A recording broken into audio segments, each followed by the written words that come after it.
This morning, on our usual inspired morning, okay, I think it's already afternoon here in London. I just want to share something very, very important. A couple of steps about 7 reasons why Africans, home and abroad are poor. Okay, and I just hope it's going to be inspiring you. I hope you will be challenged. I hope you'll be inspired to take action. This is coming from a very, very heavy heart. I had a chat with a young man this morning whom I did a picture about my haircut. Okay, it's like this is how they cut hair here in the UK, and I was sharing how it cost me £12 to have the haircut, and how I just can't understand how expensive that is and all of that. And he was sharing with me that if the person cuts, of course that's 7,000 naira, and he calculated very, I'm sure he's an Igbo man. Now, if the guy does 50 haircuts in a day, because it's a shop, and was calculating how much thousands the guy would make, and the next thing this young man said, he said, "This is why I cannot wait to leave this country." I was shocked. Very, very shocked. That was the next thing he said. He said, "That's why I cannot wait to leave this country." And I looked at him, I said, "Are you kidding me? I am not here in the UK because I ran away. I'm here on vacation turn business trip where I'm invited to train people. If I had not succeeded in Nigeria, I won't be able to afford to be traveling all over the world." And he didn't get it. He just, was already assuming that life is better in the UK, life is better in the US. And this is the same narrative a lot of people have. I tell people, an alligator, a lizard in Nigeria cannot turn to alligator in London or in the UK. A lizard in Nigeria cannot turn to alligator in London or UK.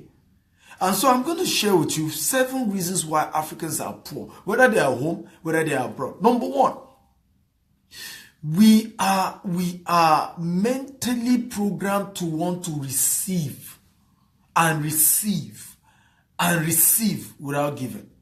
I don't know where we came up with this. I don't know why we live this way. But Africans just want to receive. Just give me, give me, give me, give me. They don't care if you die. That's your business. Just keep giving me. I mean, this part of the world where people will just chat me up. I have, a lot of chatting.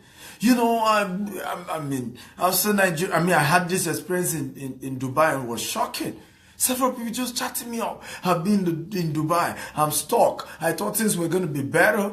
And now I don't have papers. I cannot work. I cannot do anything. Can you give me money to go back to Nigeria? And I'm just like, I don't know you. Hey, we just want to receive and receive and receive. If you ask an average young man, why do you want to go to UK? Why do you want to go to US? Now, here am I on my normal vacation turn training. Okay, so I'm here in the UK training people, giving. I'm going to the US again, training people. I'll be in Abu Dhabi for my vacation with my family. Some training has also been set because people are demanding for it. But you ask an average person, why do you want to go abroad? They tell you, I want to leave so that I can get a better job and have a better life and make money and become rich. That is the conversation. There is none of this thing that says, I have a value, I have a solution to a problem, and I'm going to solve it. I have something I can do. I have something I can add to the UK community. I have something I can add to the US community. I'm going to go there. I'm going to, provide that solution, and I'm going to charge for it. Nobody is saying that. And this is one of the reasons why you now see people say, they are wicked and Africans, they don't want us to come to this country. It's because you're not adding value. I've never been rejected for any visa. And the reason is simple. Even when you see me, you know that, your country is not that special. I can't even wait to go back home. Okay, I can't. I mean, I'm just here to do one or two things. I'm good to go. I mean, the last time I was applying for my UK visa, and they were dragging. I called because I even know him. I told her, I said, I want my international passport back because I have another international engagement. And if you guys are not going to give my visa on time, I need it back. And people say, don't say that. I said, yeah, I need it back. Even if the visa were to have said no, I mean, it's no big deal. I want to come to your country for vacation, spend my money, train a couple of people. You don't want that? Keep your visa. You know, anybody who understands the concept of adding value will never be desperate about anything. Because you know you also have something to offer. So one of the major programmed poverty of the mind that Africans have had is receiving. You see somebody and they say, oh, the person is giving scholarship. Instead of saying, oh, I don't have money, but maybe I can donate 2,000 naira. The first thing an average African will do is to say, yes, by the way, my own cousin too is broke. Oh, by the way, my own. Instead of saying, I want to be a giver. You must build a culture of wanting to give. There is something on your inside, ladies and gentlemen. There's something on your inside. There's something you can offer your world. You are loaded. You have a lot of value you can add. You have so much stuff you can give the world. The world is waiting for you. Ladies and gentlemen, the world is waiting for you. There's so much on your inside you can offer. And stop this beggarly mentality, this give me. I just think it's sickening. You know, I saw something recently. There's this guy, Sadiq Daba, amazing journalist who had added value to humanity. And I just saw that he apparently has been sick again, because there was a time I heard he was sick. And he's been sick, and I saw that this woman activist visited him. What's her name again? Some of you can remind me. Joe Dumaki. And, you know, needed money. And immediately I said, you know, I've contacted, you know, our foundation. They should send something. And then I'm saying, no, that won't be enough. How can I maybe do a post, a broadcast, and I'm still going to share that and encourage more people to donate. This amazing guy, I grew up watching him. Ladies and gentlemen, that's what we need to start doing as Africans. I'm back. Sorry about that. I'm back. So let's get to share it and get back to our normal. Where did I stop? Can somebody remind me where I was? Okay, I think I was talking about Sadiq Daba, and I want to encourage you to, there are posters everywhere with his account detail. Please send something to that man. Amazing man. Was a veteran journalist. You know, we saw him on TV, added value to everybody. He's going through a tough time as a retiree, and I will still get to why we shouldn't have the aged in our community suffer like that. If somebody has worked hard when he was young, he has invested in adding value, he shouldn't live his latter years suffering from cancer and bone marrow cancer, and he cannot get good treatment. It is sickening. It is wrong. It is wrong. You work hard in your youthful days so that you can rest at a later day. But the major thing we have as Africans that is an issue and we need to work on is that we need to work on our mindset to be givers. Nobody wants you in their country. Nobody values you in their country if you are not a value adder. If there's nothing you can add to that country, nobody wants you. And that's the truth. The first time I got to the US, true story. This is a true story of my own story. And, you know, it was here at Atlanta. I can't remember which of these point of entry. Very notorious from what I even heard later. You know, and they told me where I come from. I said I came for a World Bank event. And they said, where's my letter of invitation? I said, you know, I was trying to check it. I thought I had printed it, but I didn't.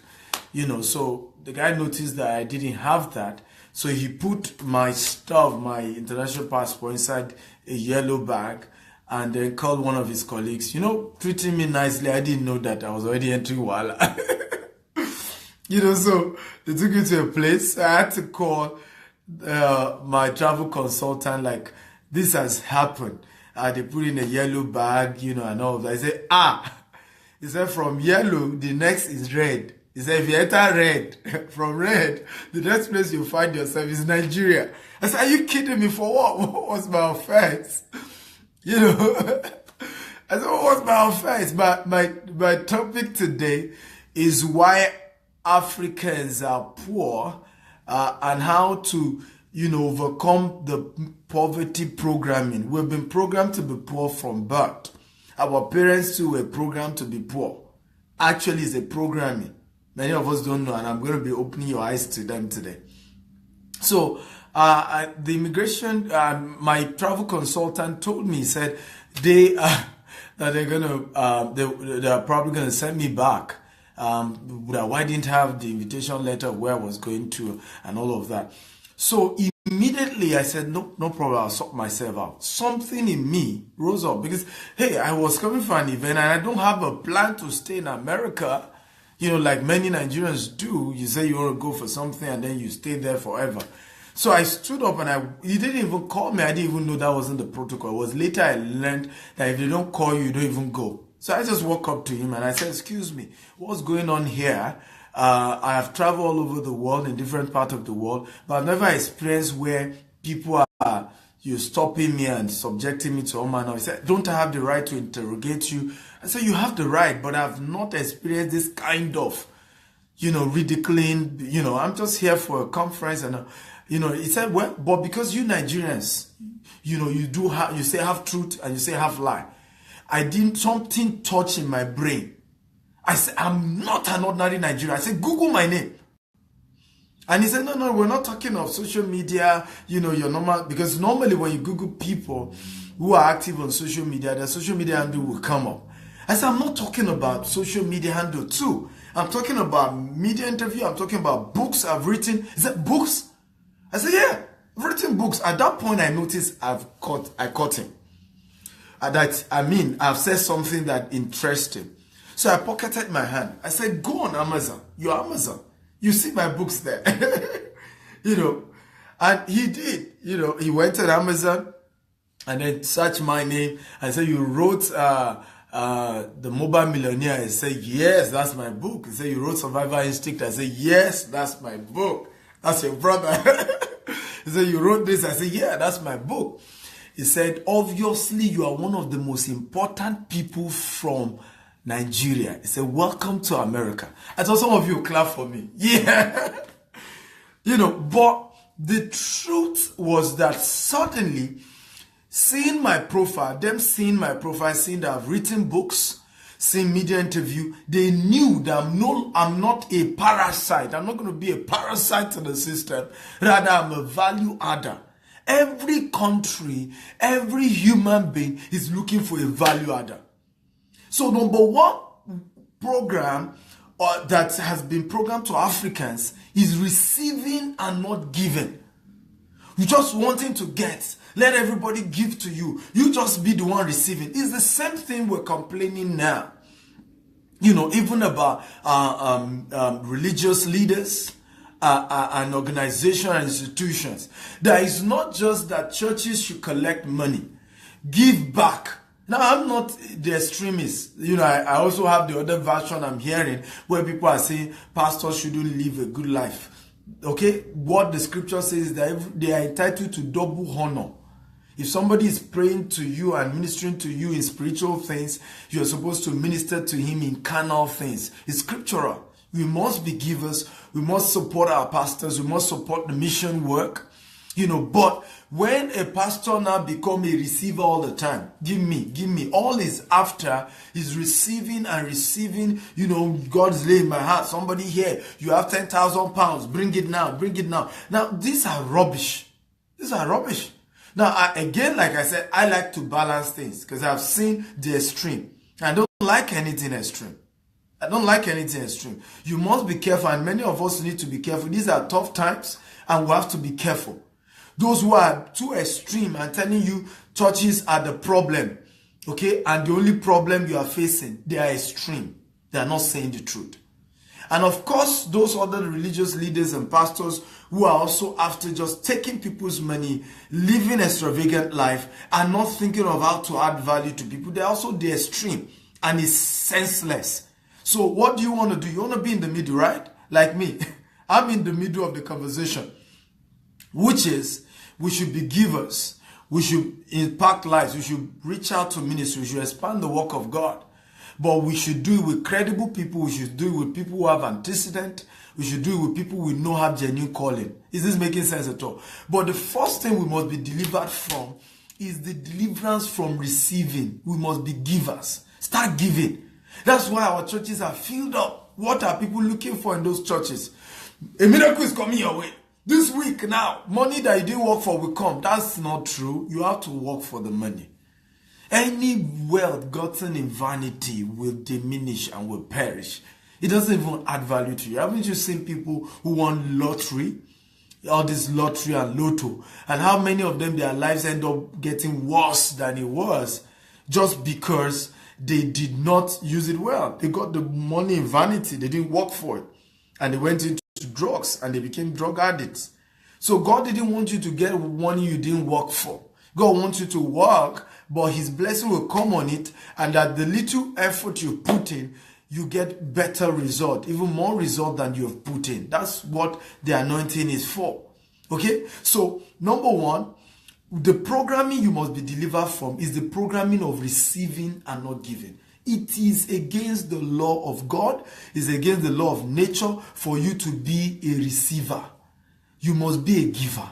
You must add value. You must impact your world. Your dreams and your vision must be bigger than you. One of my vision is I have project 1 million, scholarship, which is a vision to send 1 million people to school.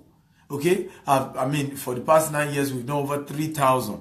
Okay, that is what we want to talk about. I have project 1 million entrepreneurs, raising a lot of people to be able to start their business and employ people, and we can drive away, unemployment that we're going through right now. That is how to think. What can you give, ladies and gentlemen? And some of you can please share with me some of the things you think you can give to your world, to your community, whether you are in UK, you are in London, you are in US, or you're in Nigeria. What can you give? Remember, a lizard in Nigeria cannot be alligator in UK, cannot be alligator in US. I have gotten honored everywhere I go. I go to UK, I'm honored. Any country of the world, because I've walked my way in the tough times, even in Nigeria, and I've grown to build 18 businesses, have over 50 staff, and today I get to be invited all over the world, and I'm duplicating the same. So be a giver. Have something you are offering your world. That is how it is done. If you're doing the opposite and you're expecting to be rich, then you are already poor. Even when you have money, you're still poor. Because we call it mental poverty. Wealth is not just physical, it's mental. If you are used to just accumulating, collecting, getting the money, you will remain poor forever. It's about getting money to give, to distribute. Number two, why Africans are poor, home and abroad. The first one we say is because they want to receive. Receiving, not giving. Not adding any value to anybody. Always give me. And I don't know why. Everybody also have their own problem. So stop looking for who will give you anything. Start thinking of what you give people. Number two, reason why Africans are poor. They are too skeptical. Skeptical about everything. Haven't you seen situations where,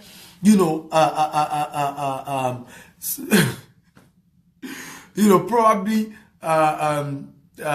some people in Africa is late in the night, there's no light, and then maybe it was just a tree and a cloth hung on the tree. Somebody's already imagining maybe a demon or a wizard appearing. Have you experienced such like that? We are so skeptical. Have you seen that Africans will want to go into business deal with people and they're already thinking that the person wants to cheat them? Ever skeptical about everything. And that's why we've come up with all manner of conspiracy theories. All manner. I remember one day I was sharing to somebody about how I admire Aliko Dangote and how much the man has grown in business, how many people his company is able to employ. And somebody posted on my page, he said, tell him to stop exploiting people. And I just said, exploit? What will he exploit in you? How much do you have that he's exploiting? Because sometimes we get it wrong. We're just skeptical about everything. It's only a poor man that has nothing that is checking his pocket all the time so that they don't steal the money. And he has nothing in his pocket. Okay? He's a poor man that keeps checking his account balance all the time. There's nothing there. There's no point. There's nothing to check. Stop being skeptical. It's one of the demons affecting Africans. You see people who need to make good investment. They will say, I've not seen the person. How do I trust the person? I'm not sure. Do you know how many people will have started good internet businesses years ago, but they were just afraid to even use their credit card on the internet? That because they steal people's money. Yeah, there will always be a fake. When there's an original, there's also always a fake. But that there's a fake of something does not mean the original is not there. I have never lost my money online because I just learned to trust. The poor is always skeptical. The rich is more trusting. It's more trusting. Mark Zuckerberg was in Nigeria, and he went out to jog. Richard Branson went to Oshodi, went to jog. Mark Zuckerberg, 6th richest man in the world. He, went out on jogging, did exercise, met. In fact, the people he came for when he came to Nigeria wasn't even the government. It was when he left and government knew that he came that they had to invite him back to meet Buhari. Can you imagine that? He didn't even come for, but the man went. But you see an average poor man say, hey, I have money here. What if they will steal it from me? So stop being skeptical. Stop thinking people will cheat you, because as a man thinketh, so is he. There's a programming. It's a slavery mentality, because our great-great-grandparents were slaves. Okay? And there was a programming that our great-grandparents had. And many of them pass it on to us. Let me give you an example. Why is it that many Africans are not scientists and not people who invent things? Okay? Because our great-great-parents were slaves. They were no risk takers. They couldn't take risks. They couldn't, do experiments. Because mentally, they've been wired that way. They say, it's chemical. Don't touch the chemical. It can burn your body. It's only the negative part of everything we want to hear. We're not even interested in the fact that the child just needs to protect himself, but he needs to investigate what's in that chemical, so that probably he can invent another version. When social media also came, that was how everybody, no, social media. Instead of saying, no, this is a new way of life. Can we research it and know whether we can launch out a lot of entrepreneurs who will leverage on social media to grow businesses? It's now that everybody is trying to play catch up, when many people's business has crumbled. Now they now realize actually this is the new normal. You are not online, okay? Your business is not online, is literally dead. So we need to be more trusting. Stop being skeptical. Stop being afraid of everything. I came here to UK, and I had about, was it 4 engagements? All the 4 engagements, it was when I got to those places, I met those people. Because it was when I met them. I have never met them before. And I wasn't expecting them to do me harm. I mean, for what? For what? In fact, somebody sent me a message who was complaining about one of my hosts and was saying rubbish. And I just told her, I said, shut up. And she even had the guts to come back to me again and say, you went on social media and you were still saying me, I was giving you advice. I said, keep your advice. How well has your advice taken you? Because I meet people internationally and they say, oh, you're adding value. Can you come and be a blessing to us in this part of the world? And then somebody will just say, be skeptical about that person. That's already a giver. That's somebody who is already having the right attitude we're talking about right now, isn't it? Okay? Barbara Wissel say, I'm new here. Would like to introduce more of the trade to me. Okay, well, today I'm not yet talking about business. I'm not even focusing about, 7 reasons why Africans are poor and how to delete the poverty programming that has been put in our mind, because it's important to work on it. We have been programmed to be poor people. Africans have been programmed because we are coming from a lineage of slaves who became free. The free generation is just about 3 generations now that we can say totally free generation, in African descent. It's just about 3 generations. We're talking about, 3 or 4 generations. So many of the baggages our parents dealt with, they still pass it on to us. And then number one that I've talked about is the culture of receiving and not giving. You will see somebody all the way in the US or in the UK just thinking of, they will say there's one place in Africa, some kids are dying there, send money, and you see them sending money. They don't even know who the people are because they've been programmed to be givers. Are you seeing now? So the first programming that you need to work on, because once you change that mindset, you become wealthy. Program your mind to be giving, to impact life. You want to come abroad, and I want to say this to as many Africans who are watching me, and you want to come to UK or to US, and you want to even relocate. Think of what to offer people here. Be a value adder. Don't just be a parasite and just think that you come to the UK or to the US and your life will turn around. It doesn't work that way. I'm dealing with people going through that now. That's the complaint I keep getting. I still have one yesterday. Somebody chatting me up. I'm stranded here with 3 kids. I don't know. Help me. I'm stranded in the US. I can't go back. I can't stay. I can't do this. I need your help. And I just why did you come here to the US without having a value, without having something to offer?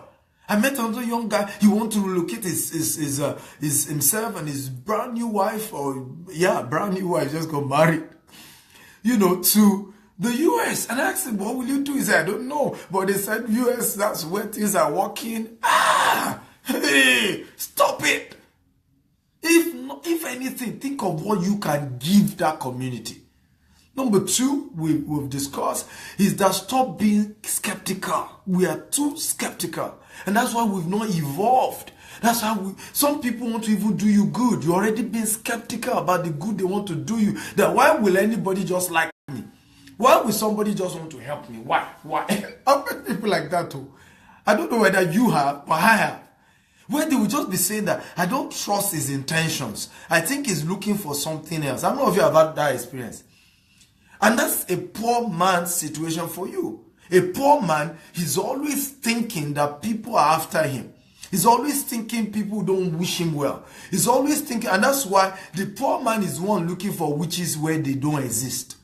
He believes the witches in his village are chasing him. He believes witches from the father house are chasing him. Witches from the mother house are chasing him. Witches from all over the world. So you think that everybody is so idle that it is you they are now chasing, right? Even the devil is busy. Even the devil is busy. At least he said that to God during the case of Job. He says, I'm going to and fro. And the Bible says the devil is going to and fro, looking for what. So it means it's not even as if the devil himself stays everywhere. He's not omnipresent, omnipotent. He's not God. So he can't... He does not have that power. He's got your maker that can be present everywhere at all times, ladies and gentlemen. So stop, empowering one witch somewhere that does not even exist. If you check it, you are the witch over your life. You are the witch and the devil disturb. You are the demon affecting your life. True story. Because I had learned that in my life today. You are the one behind it. Because you program, as a man thinketh in his heart, so is he. If you believe witches are chasing you, you will be seeing signs that they are chasing you. If you believe what is in your mind, that's why you must guide your heart with all jealousy. Guide it. Okay? Guide it. Be careful the things you let in. There are some prophets that, when they even start online, I just delete it. Somebody, some witches, somebody is attacking you. Rubbish. Who is attacking you? You are the devil affecting your life. Let me tell you this. One of the realizations I came to years ago was this, and this will help many of us. that I am absolutely, Stephen Akintayo, absolutely responsible for the outcome of my life. I am absolutely responsible for the outcome of my life. Not the devil is my enemy, nobody. I am absolutely, if I make it, it's my fault. If I don't make it, it's my fault. I am absolutely responsible for the outcome of my life. So take responsibility. Take responsibility. Which takes me to number 3. Reasons why Africans are poor home and abroad. They are not doers. They are hearers and talkers. We have, in fact, some people, because of the social media age, have gotten PhD in talking, PhD in analysis, PhD in complaint management. It's true. PhD in complaint management. PhD in newspaper report complaint management. We have so much Africans doing that now. And I think something is wrong somewhere. We need to evolve a new breed of Africans who are creators, who are solution providers. You know, I have met several people analyze the problem of Nigeria in several sectors. You know, many say they are poor leaders, many say they are fake leaders, many say they are failed leaders, many say is our foolish leaders. And you know, many times when they say it, I just shake my head. Because, and some of them I can tell the truth, I tell them. I say, sir, do you know, if you are the president of Nigeria now, you will do worse than Buhari is doing. No. And I said, look, the definition of insanity is to do the same thing over and over again and expect a different result. The fundamental problem of African leaders is capacity development. We are champions in fighting wars. See Mugabe. Mugabe led the revolution that stopped the minority rule, the white minority rule in his country. So he had the capacity to fight trouble. He had the capacity to send away the white people that he claimed were the ones behind that country's problem. But see what has happened today. To buy bread, you use trillions in Zimbabwe. Jesus, true story, use billions of their money to buy bread.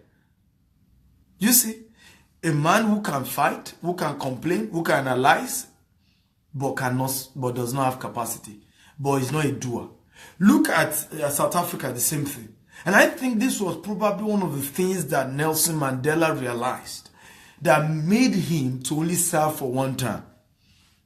God bless his soul. That look, being able to fight for my people's deliverance is not equal to having the capacity to run the country well, having the technocratic skills or the ability to assemble technocrats and get the job done. One of the things I said to myself, and this is why I invested into entrepreneurship, I said to myself, I am not fit to become a political leader if I cannot succeed in my private enterprise. Say it to yourself too. If you will be sincere, that's where the problem is. That's where the problem. If Dangote were to run Nigeria, Nigeria would be a better place. Mark my word. Mark my word. And sometimes these are some of the same people that many of us are attacking for no reason. A man has walked his way. You think if it's easy to become wealthy, you to go and become rich now?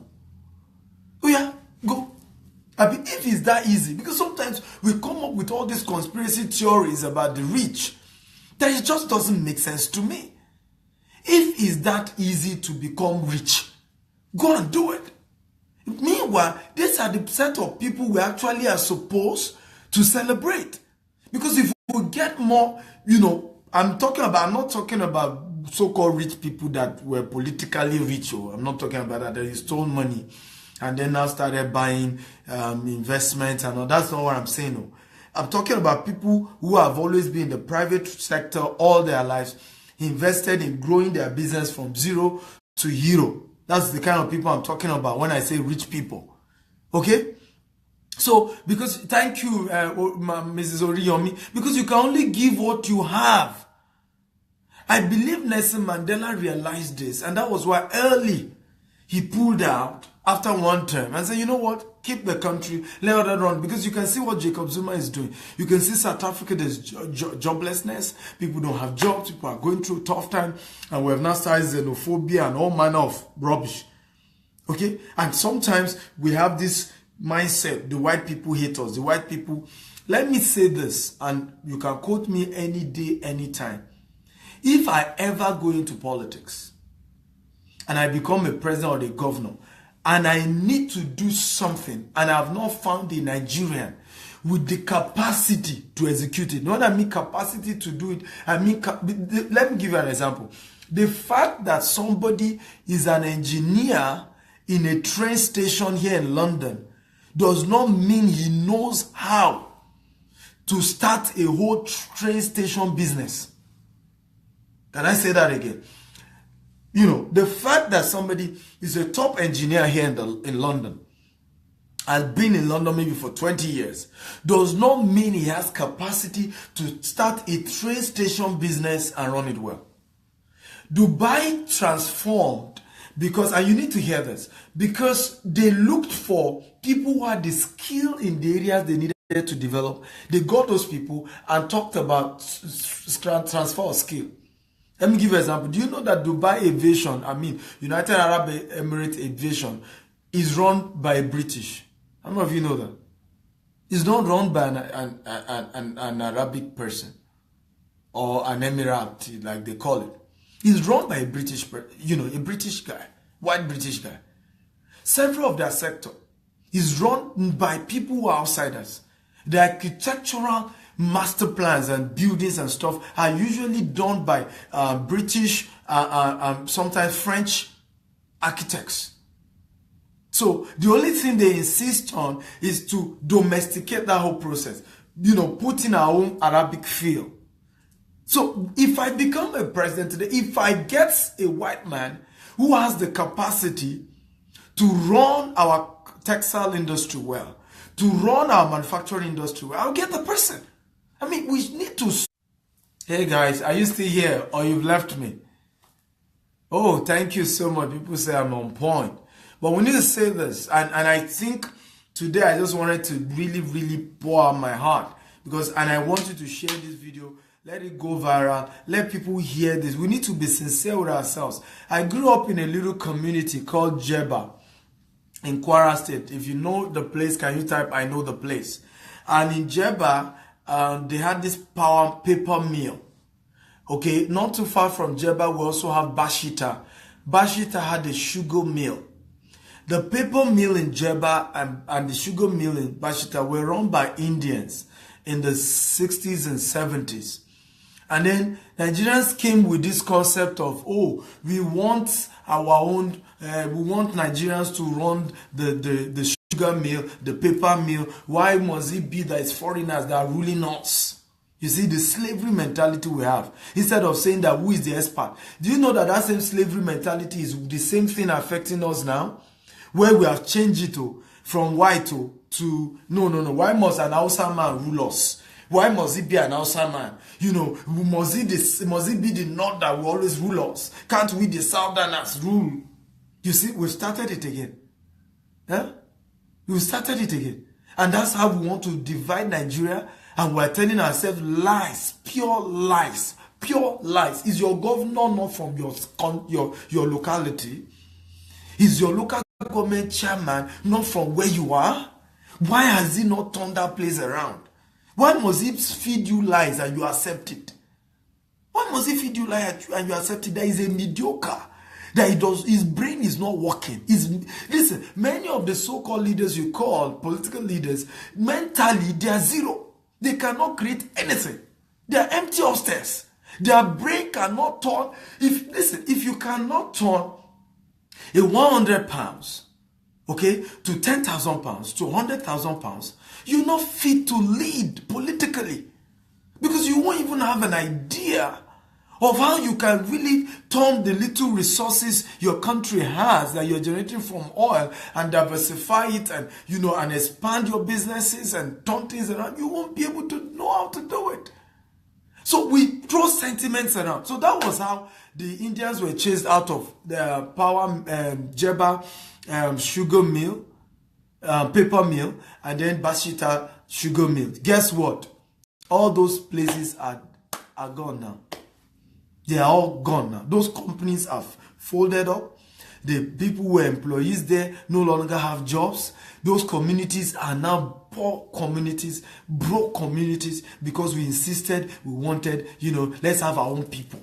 You will never see me do that. You will never see me do that. In our company, I don't care where you come from. If you have something tangible to offer, you are important. You are important.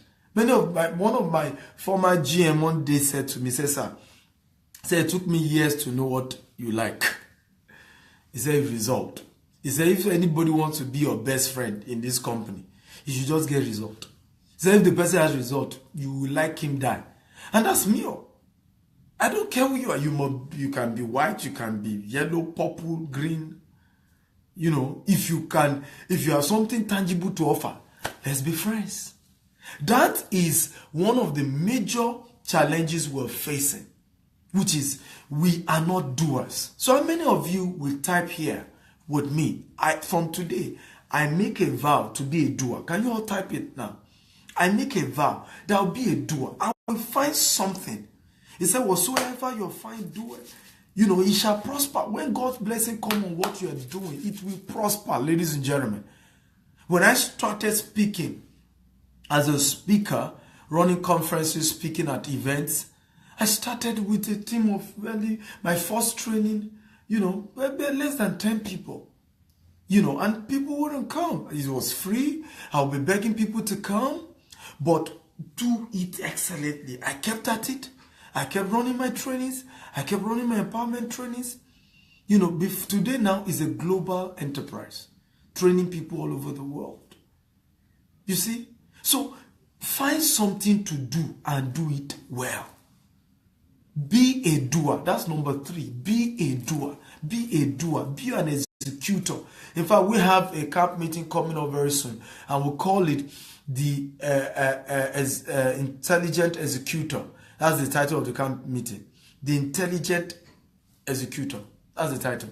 And we're going to be focusing on how people can become better doers. Execute things. Because you want a job. Many of us now, look at it. I was in Aberdeen the other day.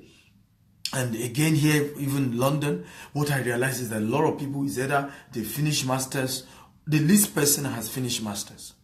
I've met people who are done with their PhD or are currently running their PhD, yet financially, they are not there. And the reason many of them still give me is that is either there is no job in their locality like Aberdeen where the oil has dried up, or they are in a situation where for one reason or the other, maybe their papers, they cannot get a good job. Or in some other cases, one, excuse or the other. And I keep telling these people, if you cannot get a good job with all the education you have, can't you start something? That was what I did. In fact, the young man I told you a story now, that was what I told him. I said, young man is not from abroad, though, it's from above. God is the one that bless a man. And when he bless you, he has no sorrow. So I said to him, don't be deceived to want to rush out of Nigeria. I said, I'm in UK here. I can't live in UK. I only come for vacation because the people here are stingy. Is that not true? If you're in UK here, you better say the truth. The people here are stingy. It's hard to get money here. It's a lot easier to become rich in Africa than in the US or in the UK. And I'm saying the truth. I can live in any of this part of the world. I have companies here. I have 2 companies registered now in the UK. But I can't live here. There's so much opportunity in Africa than even here. And you just need to open your eyes and see them. And even those of you who are here in the UK or in the US, be open to the fact that if I do not get a job, I will create one. Simple.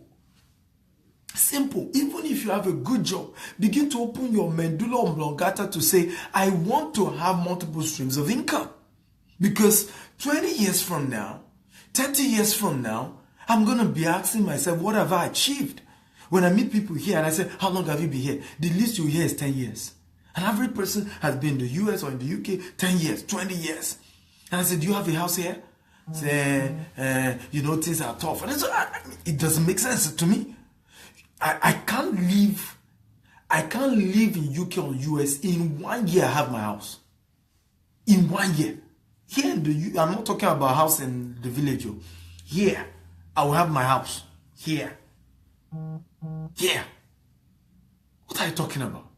There's more on your inside. Just be a doer. Stop hearing you alone. Be a doer. Many things you have heard, how many of them have you done? We keep hearing, we keep going to churches, we keep going to institutions, seminar, conferences, they talk, you won't do. And again, it's a mindset. It's the slavery mindset I told you about that is causing this. A slave cannot own anything. That's why we are not building capacity to be owners. A slave does not own anything. Everything is owned by his master. Everything is owned by its master. How can we have a situation where we say we're colonized, we say we're slaves under British rule or Western rules, and then we got independent, and because mentally we're still slaves, we now put ourselves inside slavery by ourselves? Many people come to this part of the world, the first thing they go into is indebtedness. You buy a car that you don't need. You get a mortgage that you don't need. Instead of you to get probably a 1-bedroom apartment to start with. When I was starting life, I said this story before, bless you. I said this story before. When I was starting life after finishing school, I told my wife, I said, I'm going to live in Songwater. Songwater is the outskirt. I said, but my office is going to be in Ikeja. And I told her, I said, the reason is because I don't want to pray and fast to pay my house rent. I said, houses are cheaper here in Songo. Songo is outskirts of Lagos State in Nigeria, for those of you watching from different part of the world. And so houses there was about $250,000, which is like $750 per annum. But in the city, in Ikeja, you will probably need up to $5,000 per annum to pay. And I said to myself, it doesn't make sense. I'd rather stay in the outskirts, okay, take commercial vehicle, and be coming to the city for work. Guess what happened? One day I got a mail from one stupid man or woman, I don't know who the person is. And the person said to me, he said, you, Stephen Akita, I said, you are CEO, you are this, you are still taking commercial vehicle. That's what the person said. And I just said, what mental state will make somebody think that my financial worth is in my Rolls Royce or in having a car? A car is not even an asset, it's a liability. Even the house you live in is not an asset, it's a liability. I don't know how people think. Guess what happened? This is a true story. By the time we're leaving Songwater, we had become estate owners. Because I stayed there, kept my bills low, so that I would be able to afford later what other people cannot afford, what my mates can't afford. My mates who decide to say, want to be in the city, many of them refuse to come and visit me. They will be like, where you stay is far, we can come. Today now, I own estates, they are still in rented apartment and yet don't have any land. There's nothing wrong with being in a rented apartment. Okay? Just make sure you have a land somewhere or you have a house somewhere. Because one of the strategy I said to myself, to my wife, I said, we need to endure here so that by the time I'm moving to the city, it will be the rent of the properties I have other places. Because when I move to the city, I can't live anywhere. I have to live in one of the biggest estates for security reason. And that's what happened. In fact, when we moved, the kind of mansion we moved to were like this small inside the whole building. Everywhere was just too big for us. I pray that somebody will have a great testimony today. I thought I would hear an amen. Yeah? I pray someone will have a good testimony. So, number 3 reason why Africans are poor is that mentally they have been programmed not to do, but to only hear. I'm not of you will type again, I will be a doer from today. I will do. Like you've heard me. I will do. And some of the reasons why we don't do is just that we're just too afraid. And it just doesn't make sense to me. Number 4, reason for poverty in Africa and why a lot of Africans remain poor home and abroad. Okay? home and abroad is that we have the culture of expecting somebody else to solve the problem and not us. We have the culture of expecting somebody else to solve the problem and not us. So it's a culture where you run away. It's a culture where you say, you know what, I don't want to be a victim. I just have to run away from what's going on here. I don't. And that's the same culture happening. A lot of people have left Africa to greener pasture in UK, in the US, and then today they're still struggling because they thought it was just going to be a land flowing with milk and honey. And they failed to realize that if you won't do it, who will? So we have been slaves because we passed the buck, and that's the number 4. Africans are used to passing the buck, putting the blame on somebody else. Some of us put our blame of why we're where we are on our parents. Some put it on our churches. Some put it on our parents. Some put it on, I don't name it. And this is one of the things I always tell people, and you need to hear this, that somebody may be responsible for where you are now, but nobody will be responsible for where you will be years from now. Can I say that again? Somebody might have been responsible for where you are now, but nobody is responsible for where you're going. You are absolutely responsible for the outcome of your life. So stop passing the buck. Take personal responsibility for your country, for your location, for where you are. Take personal responsibility. In January, because of my birthday is 28, and naturally I visit orphanage home, I'm already thinking, because myself and my wife will be on holiday in a cruise yacht, so we're visiting different islands, from Mexico to all of that. Mentally, I'm already thinking, yes, I know my foundation team in Nigeria will visit some orphanage home because that's how I celebrate my birthday. But I'm thinking, which orphanage or places, maybe home for older people, can I visit, in the US or in any of these Caribbean countries when we're in the cruise? I'm already thinking of that and seeing where I can call. Because it doesn't matter where I am. I have understood the fact that I have to take responsibility for people in that location. If not me, who will? If I'm not the one solving the problem, who will? You see people say, leave them alone. Those corrupt politicians, those are our leaders. They will not change this country. If they won't, who will? A young man went into election. I see a lot of young people are going to politics now. How many of us as young people are saying, I will support this person? There was one who told me, he just told me he was going, I said, no, I will support you. I was online and little donation I sent to him. I said, I will support you because I may not be able to go into politics now, but I know that we need to change the political system. And one of the ways I can help is to, empower young people who are going into politics. Okay? In my little way. Of course, it may not be much, but if it's in small donations, if it's in to also promote them and endorse them on my platform, I want to do that. Be the solution provider. We are poor as Africans. We have suffered too much as Africans because we don't think that we are the ones that are wired to solve the problem. Let me ask you a question. Why did God choose this time to create you? Why? Why were you born at this time? Why were you not born in the 1800s? Why were you not born in the 1700s? Why? Why did God also choose to now give birth to you in that part of Africa, whether Sierra Leone or Nigeria or Ghana or Cameroon? Why did God now choose that part of the world as where he was going to give birth to you? Why? Who can answer the question? Why? Can somebody help me with that answer? Can I tell you the answer if you care to know? The reason is because you carry the solution to solve the problem in that locality.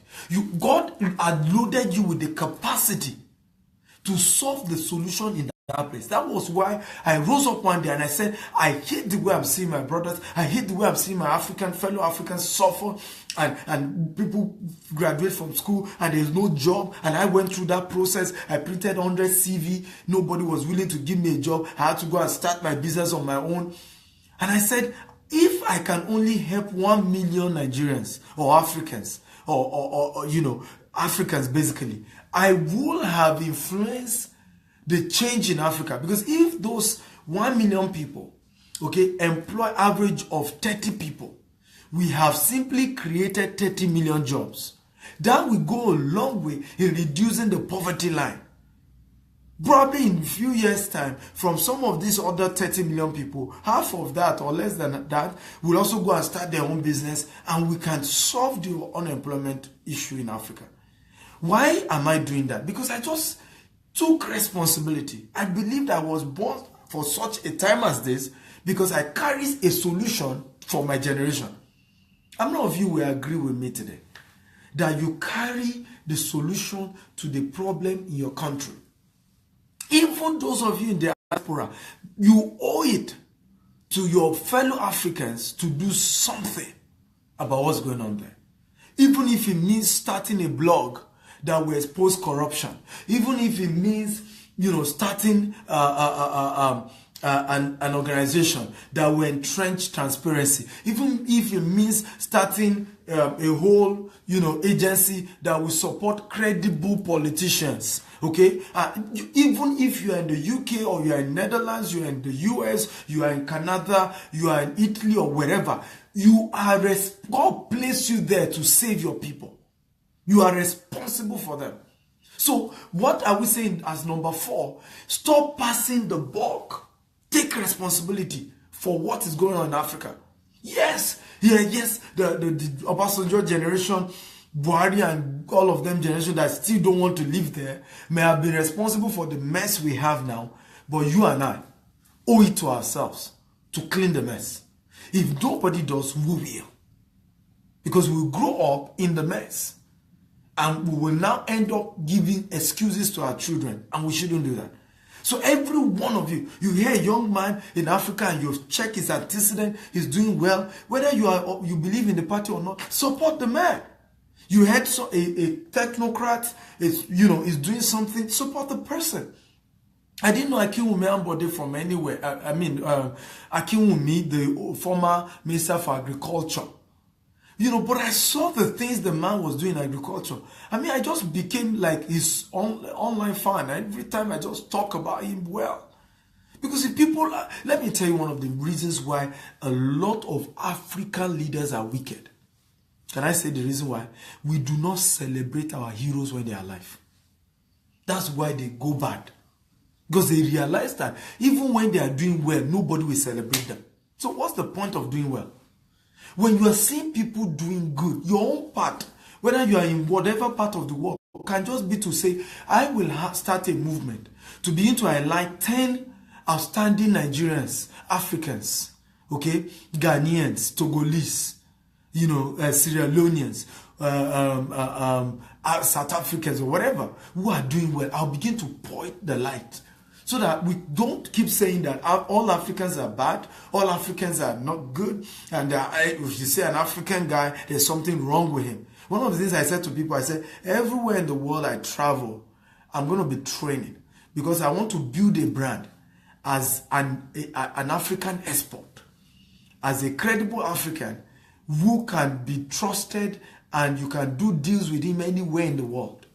I intentionally said to myself, because when I had that first experience at the US Embassy, I said, no, now I understand that I'm actually a brand ambassador. That if this man at the immigration will see more Nigerians like me, okay, suddenly he will not begin to think that every Nigerian is a liar. If he can see more Africans like me, who will be credible with what they're saying, who when they say they have come to spend certain number of time, they have actually come to spend so number of time, who will just be sincere and be trustworthy, then we'll see that. Okay? We'll see that happen. People told me, why didn't you come? You'll be getting visa. Why didn't you come and give back to your children in the US? It's a way to turn them to citizens. And I just busted into laughter. I said, the kind of money that I will have, okay, US government will be privileged to give me citizenship. Write it down. I said, that's why I didn't do it. The kind of money I will have, developed countries will see it as a privilege to make me their citizen. So we need to wake up, ladies and gentlemen. We need to take responsibility for our continent. We need to take responsibility for this continent. We need to save this continent. And I don't care where in the world you are, you can add value. Stop complaining. Stop just being the one giving problems all the time. You come and analyze, and there's no single solution you are offering. Stop it. Tell yourself, I'm going to start touching the light. Those who are doing well in Africa, I'll be mentioning them. I have access to good internet. I have access to good electricity. So I will do that. I've been teaching on blogging, on 20 businesses people can do on the internet and make money. These are part of my own contribution to see to it that Africans become good. Because I just was shocked when I started traveling internationally. There was the first experience I had that shocked me was in London. I took a train and I saw this guy. He was black and he had a tag or something. And they wrote Kola or something. I can't remember the name, but it was an African name. So I was excited because, we call it JJC now. Johnny Just Come. I was Johnny Just Come in London then. It was years ago. And I was just excited to see somebody who is also black skin like myself, thinking he was from where I come from. So I said, hello, sir. You must be from Africa. And look at me and spoke his British English. I cannot understand what he's saying.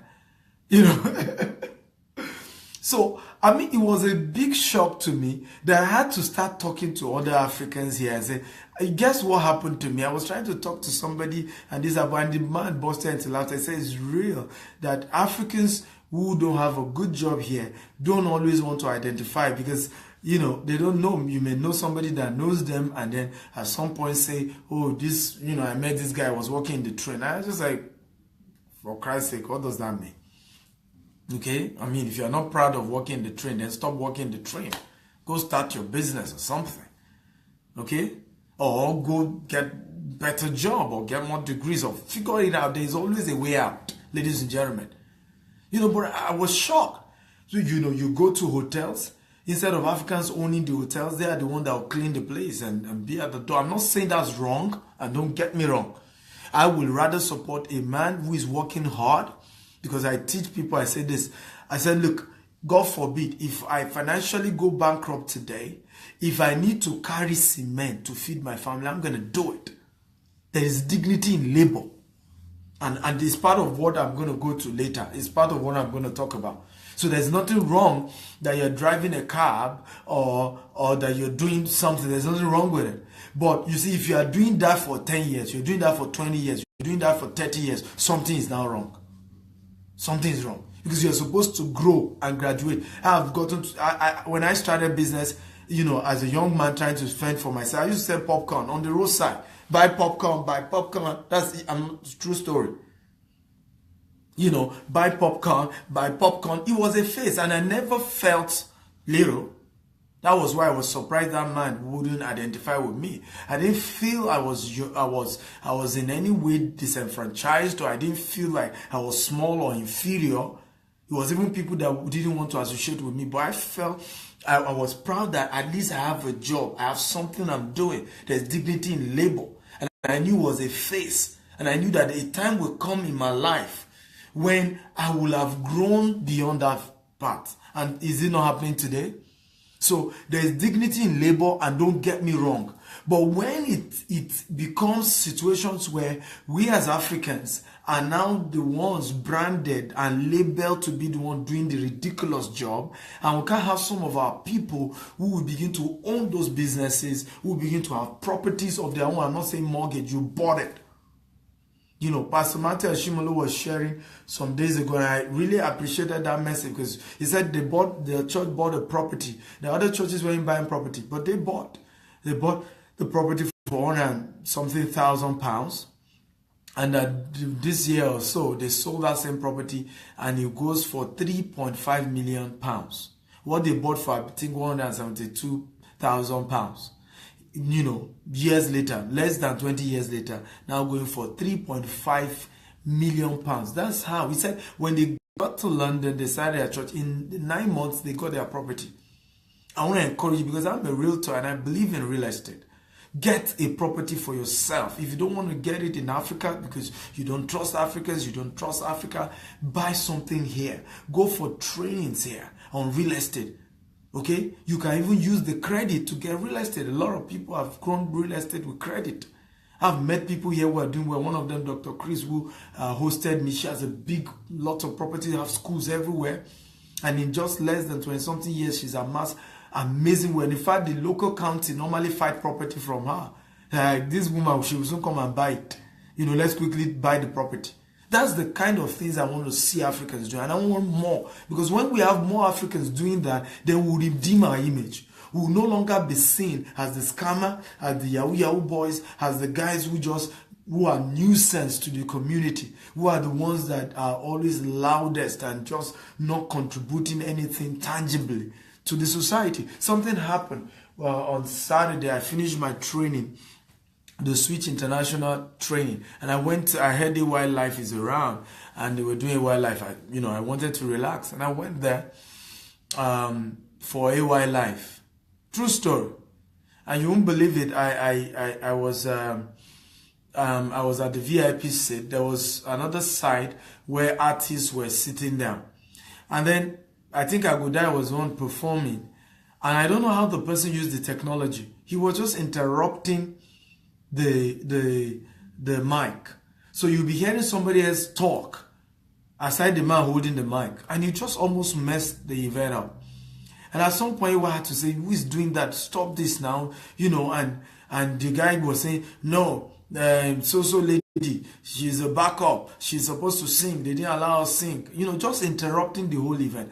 And I just said to myself, "Oh boy, do these people know how much hundreds of thousands of pounds have gone into that event? That you just now felt that the best thing you can do is to destroy that event." I heard that here in the UK, there used to be a place where Africans had shops. Okay, those of you who are here who are in the UK, you can bear me witness. They say Africans have shops, a lot of shops. And that suddenly Africans started bringing, ritual stuff. In Yoruba, they call it ebo. And then every morning they were bewitching each other. And that whole area now is no longer full of Africa. Indians have taken over that whole place because they all bewitch each other's businesses till the whole thing went down. Something is wrong with us. And we need to tell ourselves the truth and change ourselves. Because we are a reflection of our leaders. If we change, our leaders will change. We need to change. How can AY put together a fantastic event like that?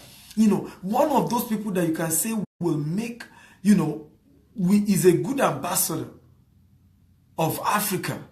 That somebody has come, put together an event. There were over 2,000 people there, massive event, and then you want to spoil the event.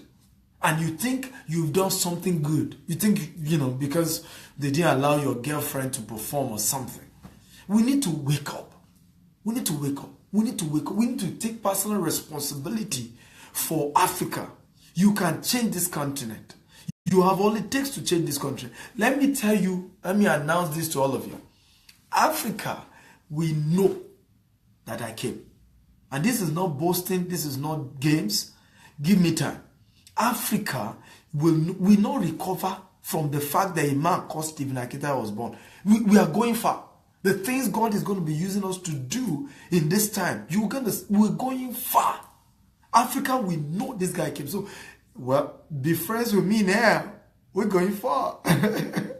Okay, because we're going far. And I'm not joking about this. Because I am not just saying things to you guys. These are things I'm doing. I'm a doer. I'm taking Africa on my shoulders. God will use me to change this nation. And you see, when God sees sincere and genuine task to change your continent, He will give you resources. He will give you connections. He will open doors. Relationship will come. Opportunities will come. The reason why we are poor is that it's all about ourselves. Me and my children. Me. Once our thinking change from just me to I want to impact my world, I want to impact my generation, who else can I add value to? Boom. You're on your way. Let's go to number 5. I don't know if you are enjoying this. If you're enjoying this, type I'm enjoying this. If you're getting value, type I'm getting value. Come on, give me comments. Show me some love. Show some love. And share this video anyway. Because I think every African needs to hear this. Every African need to hear this. Number 5 thing I want to talk about is called division. Is number 5 reasons why Africans are poor. We are never united. Division is one of the major reasons why Africans and Africa is poor. We are never united. If somebody else is doing this and is getting this level of results, some people will come and say, no, that person is totally the devil. This is the way we should go now. This is the way we should go. And it's one of the major reasons why we've never achieved something. Let me give you a story I heard that is happening in the UK and in the US and in most Western world.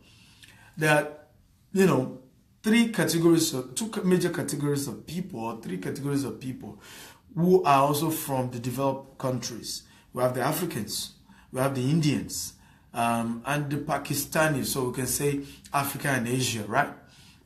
And these 2 people also are all trying to migrate their people from Africa to this part of the world where we say green pasture. But one has turned things around, the other has not. And you hear this. An Indian man will come to UK, and before you know it, begin to invite his cousins, his brothers, and before you know, there are 10 families. They all have children, they all have wives and husbands, and they are living in one big house. True story. Everybody begin to work, they gather, contribute their monies together, and then they buy the second house. True story. Go and do your research. True story. They will buy the second house, and it will be for number 2 person that came. Everybody will gather their money together again. They will buy the house for the number 3 person, and then for the number 4 person and number 5 person. In 5-10 years, these same people who were, poor from, had to relocate, will now own their own house here. Not mortgage or not lease. They will own their own house here. They will now own shopping malls. Most of the shopping malls, small shopping malls, corner shops in UK and in the US are owned by Indians and Pakistanis. But look at my own brothers too. We do the same actually. Nigerians, migrate to UK and to US, and they bring their brothers. Sometimes same father, same mother, sometimes cousins. And then the same person you helped and you brought, small thing will happen, the same person will be the one after you. The same person will be the one to leave you without even being grateful. Maybe just a little disappointment, a misunderstanding between 2 wives. Instead of showing maturity and say, the 2 of you, the 2 wives, sit down here. We are your husbands. And we're saying you should solve whatever problem you're going through now. Because our unity is bigger than each of us. We will do more together. We will do more in unity than when we are divided. And then they straighten themselves out, because that's how the Indians do it. There's somebody who will be like the head of everybody. And so when issues happen, he treats those issues in justice and in fairness, and everybody, because they fight too, for your information. They are human beings too. Every human being has sentiment. We are complex. We fight. That's what makes us us. We have issues. We disagree. But there's so much maturity from the Pakistanis and the Indian family that everybody will be mature enough and they work together till every one of them is settled. But in Africa, pride. Who are they? What do they mean? See the way your wife spoke to me. Do you know who I am? Because you helped me to come. I'm going on my own. And then he goes on his own and begins to struggle and struggle. 20 years gone, he has nothing. He has nothing. That is one of the major issues with Africans. Even back at home, the same problem we face.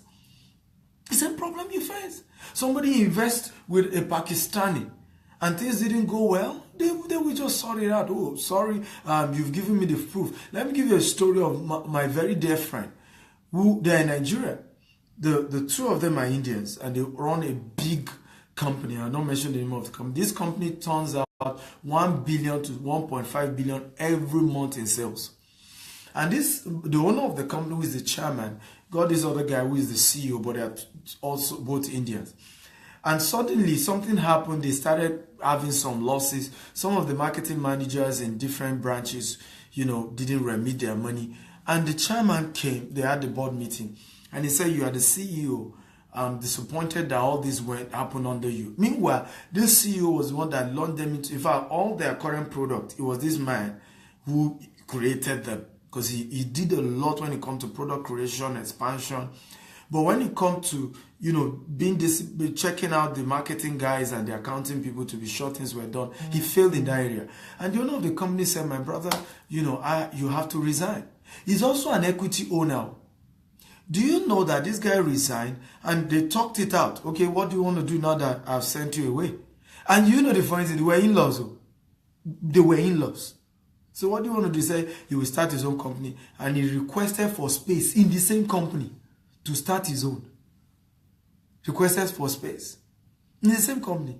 And he has just started his own. Some of the executives said they want to go with him, and they went with him, and it was no fight. And he did not go ahead and start doing the same product he had helped his in-laws company to do. He looked for a separate new set of products and services.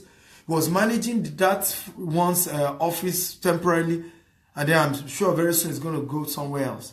That is called maturity. We behave like babies and kids from this part of the world. Many people carry age, but they know nothing. A woman, I told you the story of a woman who was just bad-mouthing somebody else here. And she told me that I should not partner with the person who, the person is this, the person is that. And I came on social media and I mentioned it. And she came back, she had the guts to come back and say, I told you something. You went and said, I'm 56 and I know you are maybe 35. I'm teaching you wisdom. And I said, keep the wisdom to yourself. If you have been that wise, you will have gone to more result than I got. We need to be more united and stop this sentiment. If we're going to go far as Africans in business, in what we're doing, we need to be united. We need to come together. We fight and fight and fight ourselves till, it doesn't make sense. Let me give you a scenario now that is currently making me really, really angry. There are some pastors who have come up in recent time. They are preaching what we call the grace message.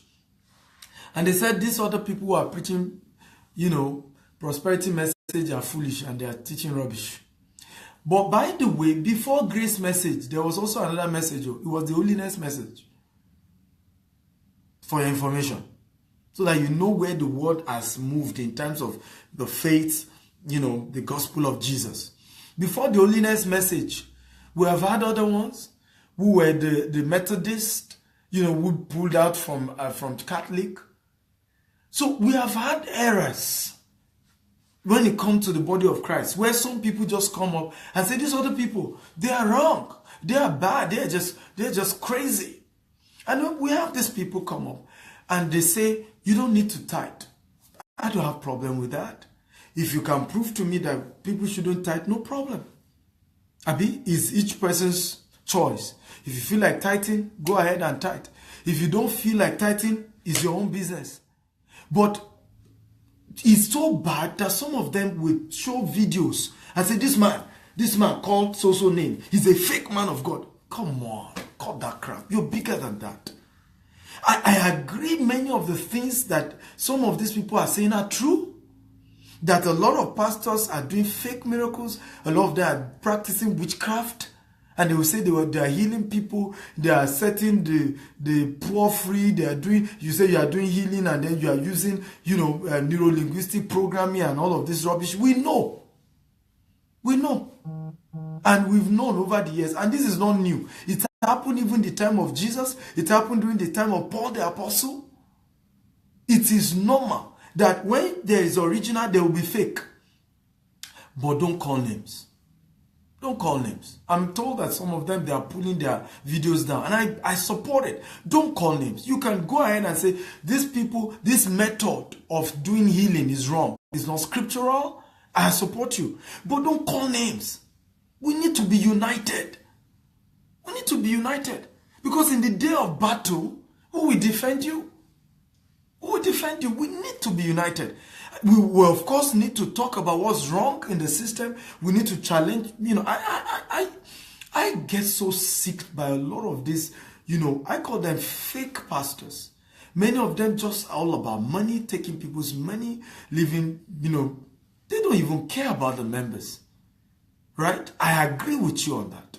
And I absolutely think that we need to begin to tell people that they should wake up, right? If you are in a church, for example, and many of you in that church, you don't have a job, and that church is not beginning to think of educating you, putting programs in place that can help you towards getting employment, I think you should be careful of that church.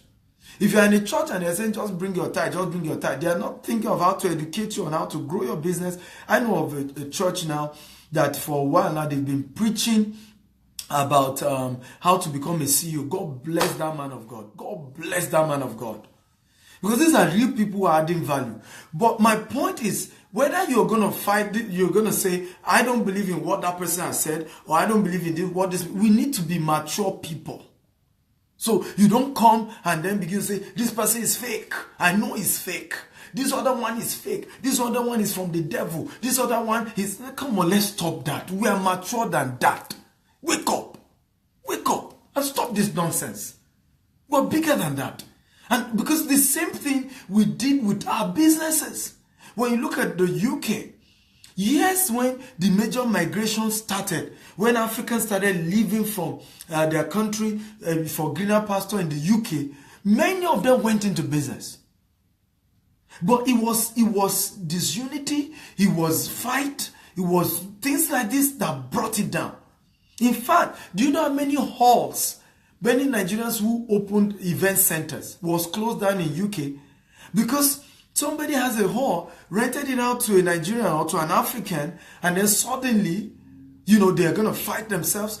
In fact, there was a case, they said somebody died and they shut the whole place down. Many event centers has been shut down in the UK. If you're in UK, can you confirm whether I'm saying the truth or not about this event center story?